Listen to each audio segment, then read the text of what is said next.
Welcome to an unboxing video from theplayersaid.com. I'm Grant, and you may be wondering, well, what's Grant doing unboxings for? Well, that's because I got the game, came to my house, and with the quarantine, I'm not able to run it up to Alexander and have him do it. So I'm going to go ahead and unbox this one. So, new game for me, not a new game necessarily. Field Commander Rommel, and this is actually the deluxe edition. Unfortunately, I've never played the first edition to know what makes this deluxe, but I know this one's about 7 or 8 years old. Looks like copyright was in 2011. But this is the Field Commander system of solitaire game. There is Field Commander Napoleon. There is Field Commander Alexander, which I own and have played quite a few times and really enjoy. There is Field Commander Nimitz, but it's not called Field Commander. I'm missing it, but it's called something else. But their Field Commander system, which is a solo system where you take on the role of being the commander of a certain army, and you take them through different campaigns. So really nice box, very well done. You can see the tank there, very, very nice, very sturdy box. Well made, and when you open it up, you get right to the contents. There's a 6-sider. Every roll in that game is a 6-sider. Let's go ahead and look at the rule book.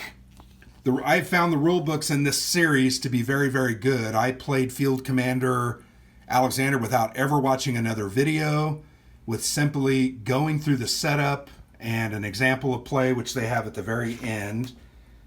It doesn't look like they have an example of play in this one. Oh, yeah, they do. So they have about a 3 or 4 page example of play. Yeah, detailed example of battle. So it's going to give you an idea of how to do things. It takes you all the way through it. But a very nice rule book. You can see the rules are actually only about 8 pages. 7 full pages of rules. Everything else is the example of play there at the back. But it's pretty easy. The AI is a very slick system.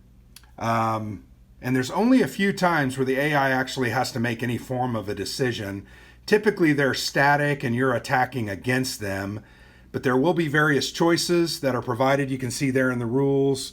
And you just have to kind of make the most valid decision that you possibly can. Sequence of play is very good. It's printed on the board. Really is a very simple game. I don't want to say simple game. I think it's clearly laid out the way it works. And you are trying to kind of best the historical result of these different campaigns. So let's go ahead and look at the counters. You can see looks like there are 2 sheets of counters. And they're pretty simple, fairly standard DVG game counters. They have the silhouettes of the units, and then they have different, their combat factor, defense factor, and movement factors. There are operations markers. Different units can become veteran. The battle plan you can see there, see those battle plans. This is one of the coolest parts of the system. And I'll turn them over to the back. You can see these are different abilities. You can pay resources to get these. For instance, tactics, just simply re-roll one of your dice rolls for that turn. Intel, -1 random enemy plan. That means the enemy is going to get less battle plans. And that makes a big difference. Sometimes your enemies may be drawing 3 or 4 battle plans, and they're going to have a handful of these bonuses, and they're going to use them the first opportunity that they can. So you getting 1 out of their hand is basically like killing a unit or 2. So that's an important part. You can see there's artillery. You roll a die and you're going to get different hits. You can move a little bit more. Attack and defenses +1 with overrun. Salvage +1 supply per hit inflicted. Anti-tank guns on a 1 to 2, there's going to be a hit. Dig in and absorb a hit. But those are a look at those battle plans. And I really found that to be one of the more fascinating parts of the Field Commander Alexander. You'll also notice there's a lot of different supply counters here on the right. There is a big focus on supply. the scope and scale of the North African theater during World War II is huge.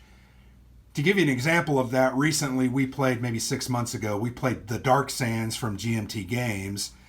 And the map is a 2-map effort. But what they've done is they kind of put kind of no man's land in the middle of the 2 maps. They kind of connected together.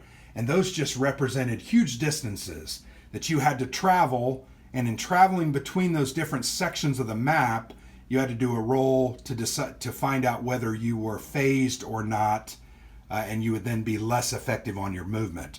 So once again, North African phase stretching from the west coast and Gibraltar there all the way through Tobruk. It's a long, long way. Big scope and scale. Here's a look at those units. You can see there's some nice Panzer, there's some paratrooper units, different rifle companies, etc. Those are the German units, obviously. And then here you've got the British, sorry, and they've got battle planes there at the bottom. They've got Jeeps and some of their Matildas and different trucks you can see there. I wish I knew better the tanks. Alexander would be able to tell you exactly what they all are, but anyway, a look at the different counters. Very nice. You can also see they have supply counters. So you're going to get a certain amount of supply that you then burn to do activities, move your men, attack, recruit men, etc. So it's a resource management type game where you have to try to manage the resources you've got to do the movements and the attacks that you need to take over your objectives by the time the game is over. They have a 1-sheet player log, so you're going to have to make a copy of this if you plan on playing this more than once. I have not made a copy of it yet, but that's something I will definitely do. There are 2 maps to this game. They're mounted maps. Let me go ahead and open that one. That's North Africa 1941. And let's see. This is 1940. Sorry. So the game actually, Rommel was in North Africa, but he also was, as the Germans moved across the Maginot Line, the Schlieffen Plan, followed it, and captured France. You can do one of the campaigns on that, but you can also do a North African campaign. You can see there's a lot of different information on these maps. They'll tell you, any of these good solo map or solo games always have the sequence of play printed right on the board itself. They also have resupply, how that works. You should really be able to play this game about 80% without the rule book until you get to a question you might have or an interpretation. They've got setup over here, how the Allied resupply works. Here is the turn counter. And what I wanted to point out to you is I mentioned there's kind of a time, by a certain point you want to try to get certain actions done or accomplished. Basically, this campaign, which once again is the 1940 drive on Paris, you can see that there are, in these black boxes, there are different values listed. Those actually are victory points.